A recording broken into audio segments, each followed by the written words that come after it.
it shouldn't be hard to ban assault weapons and high-capacity ammunition.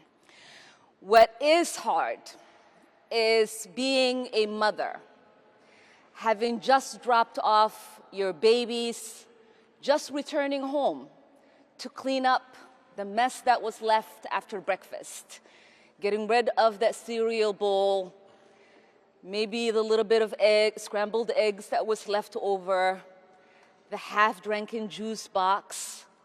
That should be hard. And receiving that phone call before you are even able to get rid of the residue that your babies left as you dropped them off at school, and to hear that your two angels are no more.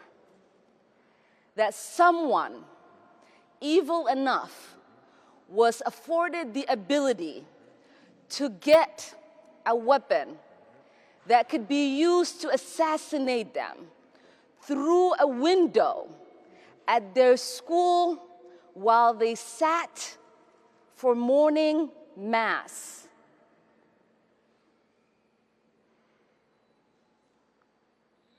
I do not know what society finds themselves in the place that we continuously find themselves since Columbine, that comes together in these moments of grief, that rightfully prays for the grieving families and victims, but does not come together to do whatever they can to make sure this does not happen again. Leah and the mayor mentioned the fact that these are weapons that are used in war. I know a little bit about that. At the age of 8, I survived war myself. I'd never imagined that I'd come to the United States and be in high school, and that there would be a school shooting, and that I myself and my kids to come would practice school drills on how to avoid being gunned down in one of the greatest nations in the world. There is something fundamentally broken. I know that in America we value life. I know that in America we are loving neighbors. I know that in America we are people of faith because these babies that were gunned down were actually kneeling in prayer. But what I do not know is why, uniquely in America, we have the capacity to not change what we know we can.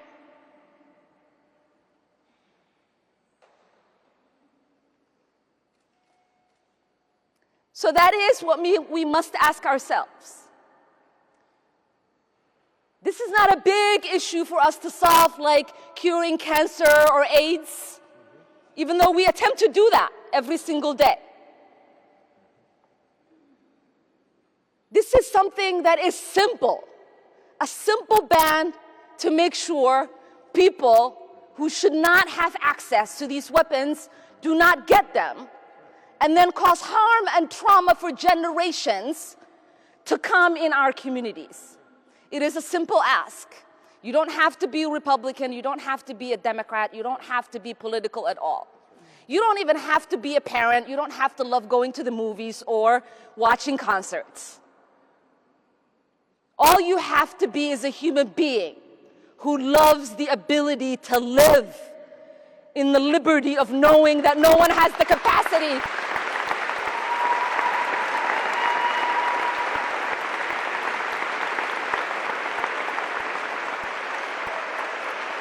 that no one has the capacity to take your life in seconds with the weapons that they shouldn't have access to. And I'm going to call on someone who understands the kind of damage that these kind of weapons could cause to a body, that also understands the trauma that children and families have to live with. This is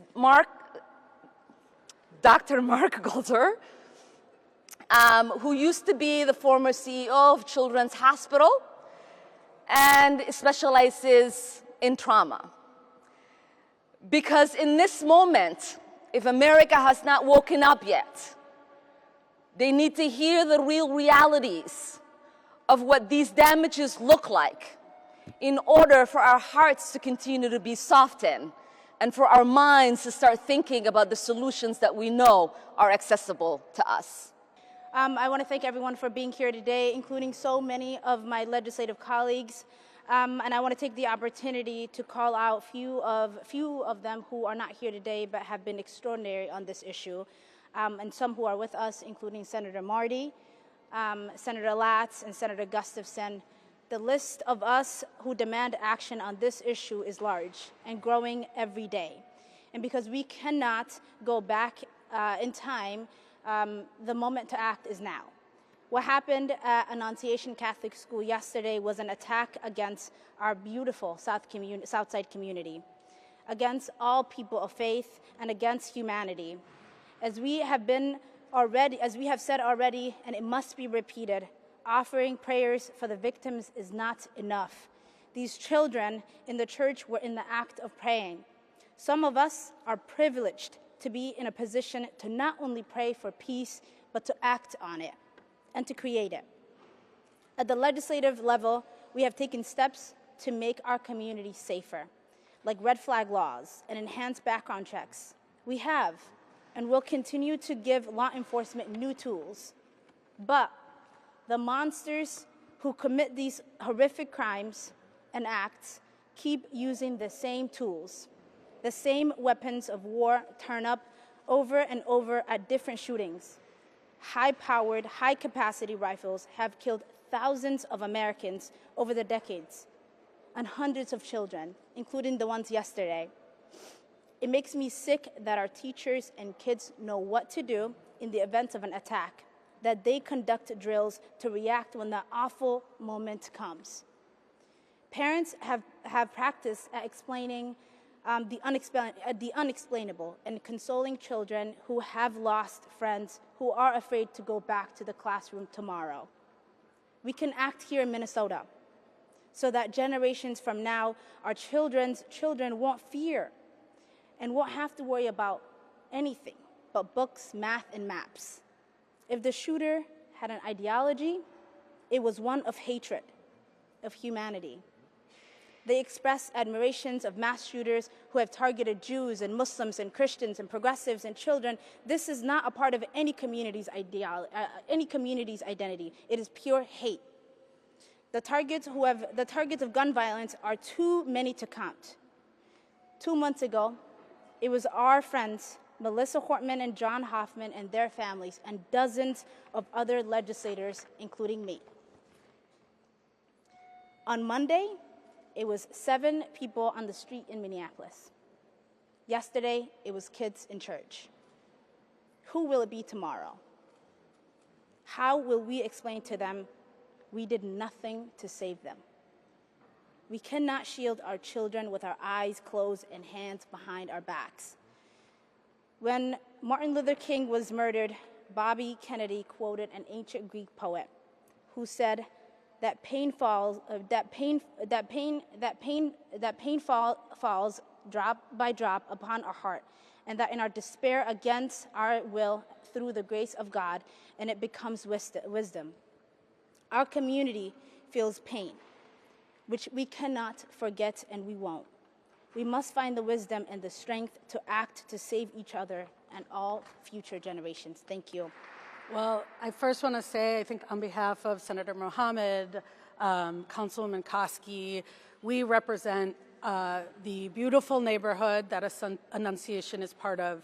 And thank you for the advocates, the colleagues, the community members here who are here, not just from Minneapolis, not just from the metro, from around the state, who understand what is happening. Our community is shaken and heartbroken. Losing 2 kids 17 injured kids and parishioners, and a whole community who this tragedy has reverberated out. I found out about this from neighbors who called and texted and who didn't know what was going on. They heard the barrage of bullets. Nobody should have to live through that. Nobody should lose their kids or family members over that, and communities shouldn't have to live like this.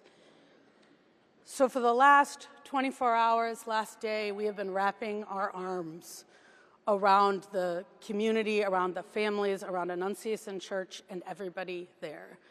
And I just want you all to know how important this community is. You know, this is the place where people go and give blood. It is where the very Jewish side of me got a Christmas tree. It is where Girl Scouts and sports teams, it is our entire community. And so when something like this happens, it is not just South Minneapolis, it is Richfield and in Bloomington and the whole metro. And we join in our grief communities around the country that have been here before, that have been shocked and wrecked and have said this is unimaginable, and now it is imaginable because we keep letting it happen. Enough is enough. We cannot become numb to this. We cannot become numb. We cannot have people say, there's nothing else we can do. Red flag laws don't work. Anything doesn't work. That is not true. And there is more we can do.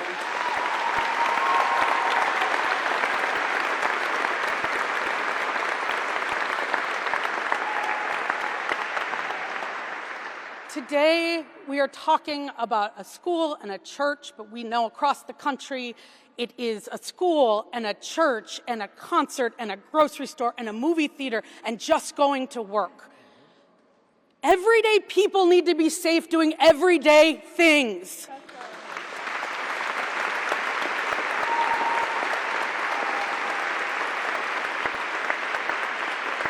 In Minnesota, we have been working hard to get this done, and we know that there is more to do, and we need elected officials, we need communities, we need everybody to demand this, because no longer can any elected official say, we will not take care of the guns that are killing our kids.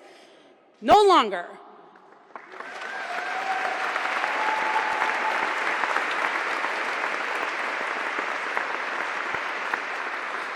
And we know that this is not a uniquely Minnesota issue. It is a national issue. And as our Congresswoman Omar said over and over again and has said, we need a national solution. So we are going to get to work here in Minnesota. We have been getting to work. Behind me, whether it's Representative Frazier, Representative Moeller, and many others that my colleague Senator Mohammed mentioned, have been working night and day, years after years. And we are going to get it done, but what we know is Washington has to solve this problem with us.